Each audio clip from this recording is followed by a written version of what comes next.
Bueno, la clase de esta semana vamos a discutir sobre el concepto de ciudadanía y también vamos a hablar en una segunda etapa con el tema de género. En este video vamos a empezar la primera parte, que es el concepto de ciudadanía. Nos vamos a centrar en un texto, que es un texto que escribí yo, que está dentro de un libro que compilamos junto con Pablo Bomaro, que trabaja justamente sobre el tema de los movimientos sociales y los derechos humanos en la Argentina. Y lo que en este texto venimos a pensar sobre el tema de la ciudadanía y empezar a pensar esta relación entre movimientos sociales y derechos ciudadanos, ¿no? ¿En qué sentido están vinculadas estas dos ideas? Y cuando pensamos de ciudadanía, en general estamos pensando a una membresía y pertenencia a una comunidad sociopolítica.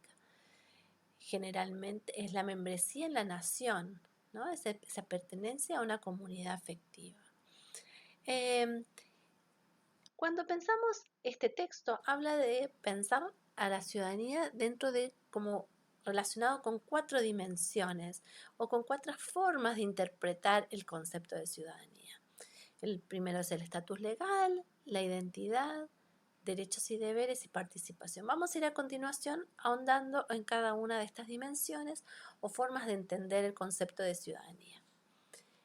La primera, que es la que primero nos viene a la mente, es la idea de ciudadanía como un estatus legal. Cuando decimos yo soy ciudadano argentino, yo soy ciudadano, obtuve la ciudadanía italiana, la primera idea es esto, de pensar que es un estatus legal, ¿no? Ahora, ¿cómo obtengo yo esa ciudadanía? Hay 3 principios de ciudadanía que en general se asocian, y es el principio ius sanguinis, el principio ius solis o ius domicile. ¿Qué significa esto?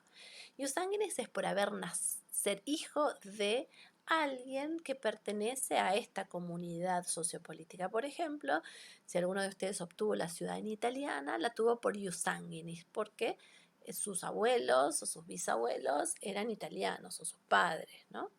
Ius solis es por nacer en un territorio. Ustedes son ciudadanos argentinos y nacieron en Argentina, entonces el nacer dentro del territorio argentino automáticamente los hace argentinos.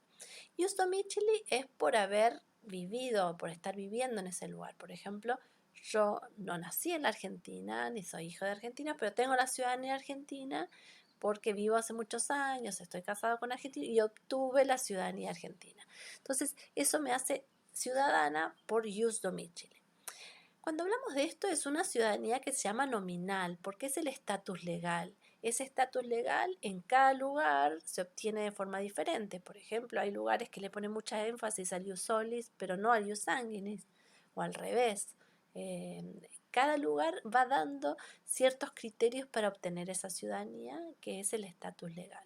Por lo tanto, la primera idea que nos surge de la idea de ciudadanía como estatus legal es que la ciudadanía, más que incorporar, diferencia a las personas. Yo diferencio, es un criterio de selección o de diferenciación de las personas que viven en un territorio en función de ese estatus legal. Vamos a ahondar más en esta idea en los siguientes. Otra forma de pensar la ciudadanía tiene que ver con la idea de pertenencia, identidad. Por lo tanto, también en este caso eso implica un criterio de inclusión y exclusión. Supuestamente uno asocia a ser ciudadano argentino con una identidad, como ser parte de, ¿no? Entonces, esta idea de la ciudadanía asociada a una idea de pertenencia, identidad, está como muy vinculado, ¿no? Y muchas veces da por entendido que todas las personas que viven en un territorio comparten una identidad, pero eso no siempre se da. Pero como vamos a ir viendo después también más adelante, muchas veces esta pertenencia está dado por el sentido de patriotismo, de, de, de ser parte de una nación y con todo eso lo que eso significa. Ahora, uno de los elementos más importantes del concepto de ciudadanía está asociado a la idea de acceso a ciertos derechos y deberes. Adelantado señala que el concepto de derecho es un concepto jurídico y se refiere a la legitimidad de las demandas de los individuos. Generalmente cuando pensamos en ciudadanía y cuando pensamos, vamos a ir viendo después, más adelante, cuando pensemos, por ejemplo, en la Revolución Francesa, es una gran, la ciudadanía implica la idea que detrás de todos los ciudadanos hay igualdad de derechos, de deberes, de libertades y restricciones, de poderes y responsabilidades. Esta idea de igualdad de derechos detrás del concepto de ciudadanía que surge con especialmente con la Revolución Francesa y todas las revoluciones posteriores, es algo que está muy central en este concepto. Ahora, ¿quiénes tienen derechos? Así como decíamos que la ciudadanía nominal va definiendo también diferenciación sobre quiénes tienen derecho y quiénes no. Por ejemplo, Martinello habla de full citizens, denizens o margisens. O sea, por ejemplo, si hay una persona que viene de la Argentina y no tiene documento, no tiene DNI, Martinello dice, sus derechos y sus deberes están limitados. Por ejemplo, hay ciertos beneficios ahora que se dan solamente a los ciudadanos argentinos, no a los extranjeros. Ahora, si yo soy extranjero, sería lo que Martinello dice denisens, o sea, yo soy ciudadano, pero no tengo todos los derechos. Ahora, si yo no tengo ningún tipo de documentación, por ejemplo, estoy como un inmigrante que se le llama ilegal o irregular en un país, eso el Martinello lo llama margisens, o sea, como que son personas que están como afuera de muchos derechos y deberes y que incluso el más mínimo derecho, como puede ser el derecho a circular, está limitado. Yo puede venir un policía, me agarra y me deporta. Entonces, de alguna forma los derechos y deberes también están asociados a esta legalidad y esta formalidad de qué tipo de ciudadanía o pertenencia tengo yo en una nación determinada. Marshall habla de tres tipos de derechos, ¿no? Él habla que dice que existen los derechos civiles, que son los primeros derechos, que son las libertades individuales. Los derechos civiles es, por ejemplo, la libertad religiosa, la libertad de expresión. Si uno piensa, por ejemplo, lo que fue la abolición de la esclavitud, lo que busca es justamente asegurar estos derechos civiles, estas libertades. Nadie puede ser esclavo. Un esclavo no podía circular libremente, estaba sujeto a su amo y no podía andar por la calle, ¿no? Con lo cual, esto es lo primero que buscan los derechos ciudadanos, es cambiar, es asegurar libertades individuales iguales a todos los ciudadanos. Un segundo tipo de derechos que surge son los derechos políticos, es derecho a votar y a ocupar cargos políticos, a derecho a participar políticamente. Por ejemplo, vamos a ver después, las mujeres no tuvieron derechos políticos hasta mediados del siglo XX en la Argentina. También tenían muchas libertades individuales. Por ejemplo, las mujeres no podían tener acceso a tener una propiedad privada. Las propiedades de la mujer eran del hombre. Entonces, de alguna forma, un segundo elemento que se va ampliando los derechos cuando es la Declaración de los Derechos Ciudadanos de la Revolución Francesa, va definiendo ciudadanos solo a los hombres que tienen propiedad. Y de a poco se va a ir ampliando hacia otros sectores de la población para tener el tema del derecho a votar. Y los derechos sociales, dice Marshall, vienen en una tercera etapa, que es el derecho a un mínimo bienestar y seguridad económico, hasta el derecho de compartir plenamente patrimonio social y a vivir como un ser civilizado de acuerdo a los patrones vigentes en una sociedad. Los derechos sociales, dice Adelantado, están socialmente construidos y la relación entre derechos individuales y autoridad del Estado es conflictiva. Los gobernantes pueden imponer a los ciudadanos obligaciones para pagar impuestos o comportarse de acuerdo a determinadas normas sociales que refuerzan el orden establecido. Los derechos sociales surgen, y lo vamos a ver más adelante, más fuertemente, con el estado de bienestar. La idea es decir, todas las personas que son ciudadanas o que viven en un territorio determinado deben tener derecho a un mínimo bienestar. ¿Qué es eso? Acceso a la salud, acceso a la educación, acceso a la vivienda, acceso a un salario mínimo, acceso a la alimentación. Ahora, estos derechos de alguna forma cambian en función del lugar en el cual yo vivo y a los patrones, como dice ahí, vigentes en una sociedad.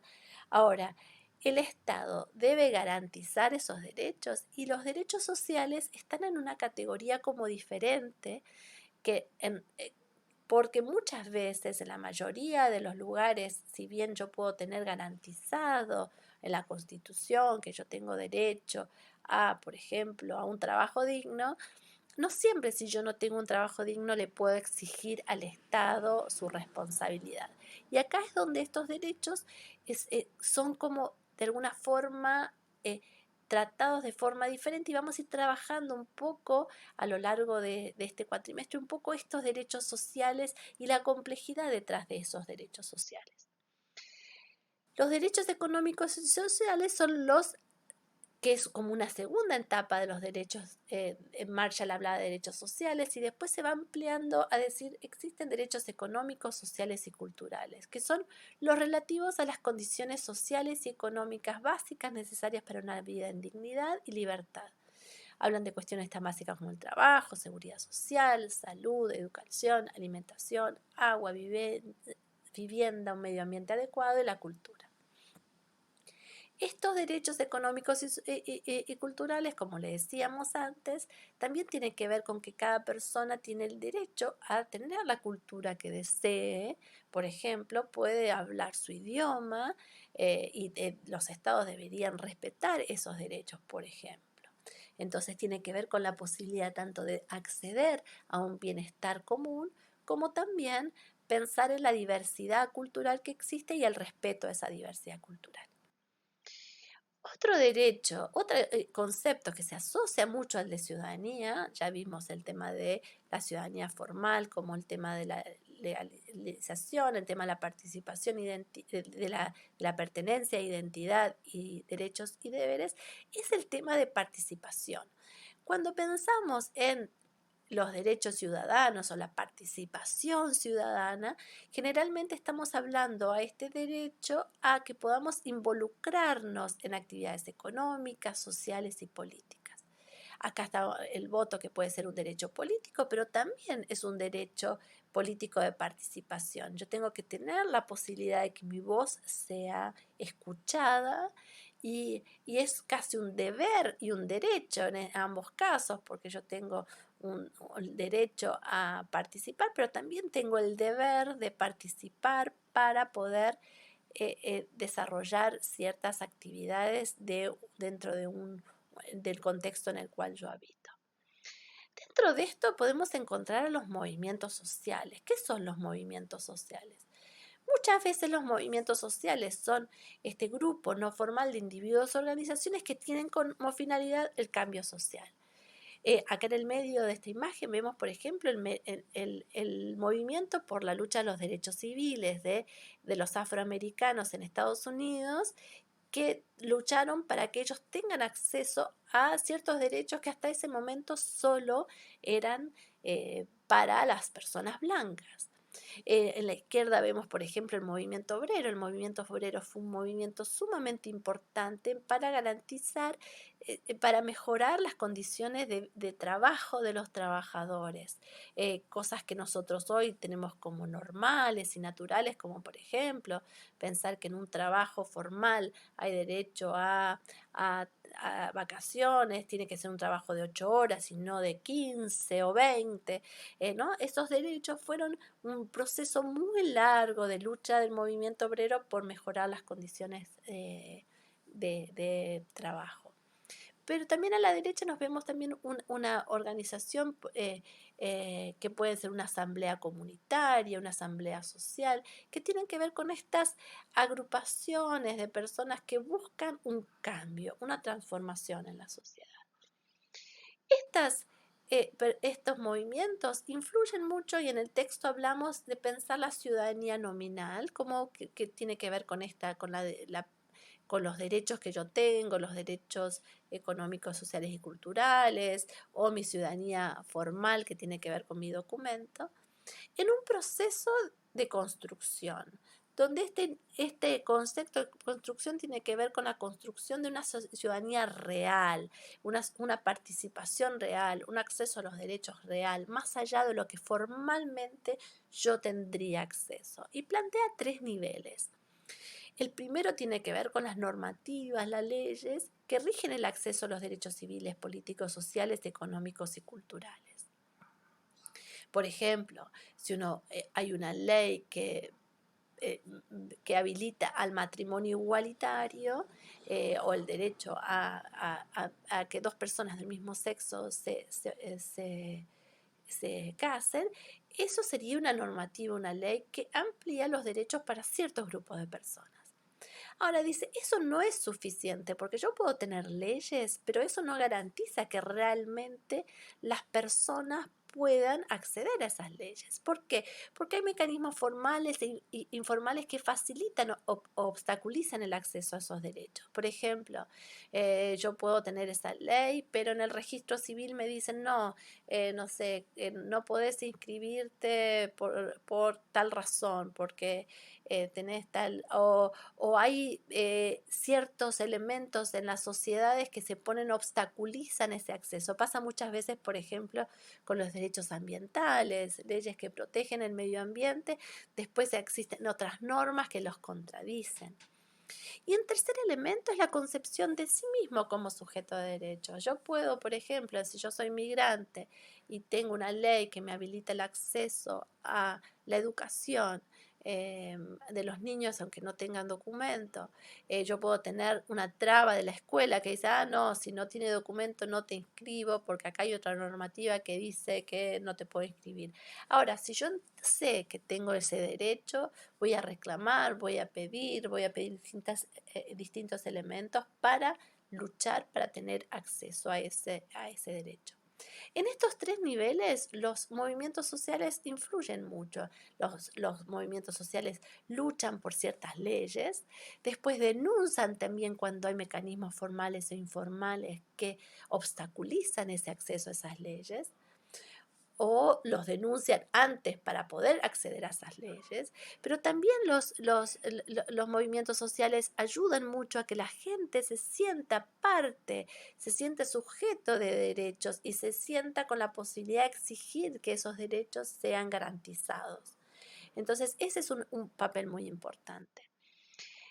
Lo que nosotros les estamos pidiendo es que ustedes vean un videíto pequeño sobre la historia del movimiento de mujeres para ir tratando de ir pensando cómo ir aplicando estos conceptos, qué derechos estaban en juego, de qué manera los movimientos sociales fueron ampliando ese derecho para pensar la ciudadanía y los derechos no como algo estanco, rígido, sino como algo que va cambiando, se va transformando en el tiempo y donde la lucha, los movimientos sociales, etcétera, inciden fuertemente en lograr que eso suceda.